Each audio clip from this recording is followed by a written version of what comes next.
ব্যাংকের টাকা মানে কি? জনগণের টাকা। যে জনগণের টাকা পরিশোধ করে না, সে তাকে নির্বাচিত করলে কি হবে, এটাই ছিল আমাদের মূল পয়েন্ট কোর্টের সামনে। যে যারা 2000 কোটি টাকা নিয়ে আজ পর্যন্ত শোধ করেনি, তাদেরকে কি আপনারা আবার পার্লামেন্টে পাঠাতে চান? এবং এটার একটা জাজমেন্ট আছে। জাজমেন্টটা হচ্ছে টাঙ্গাইলে, আগে এটা হয়েছিল আব্দুল সালাম, মেজর জেনারেল আব্দুল সালাম সাহেবের। এই মেজর জেনারেল আব্দুল সালাম সাহেবের জাজমেন্টে খুব সুন্দর করে বলে দেওয়া আছে যে court will not encourage those who are defaulter borrower. এবং এই আইনটা করার মূল উদ্দেশ্যই ঋণ খেলাফিরা যাতে পার্লামেন্টে যেতে না পারে। আপিলেট ডিভিশন এটা শুনছে, আমরা তার জন্য সত্যি কৃতজ্ঞ।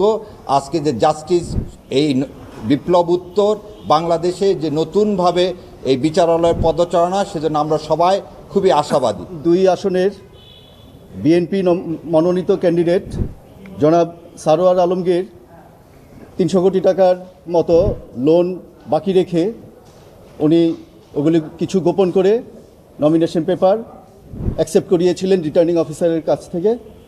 সেটার বিরুদ্ধে আপিল হয়েছে।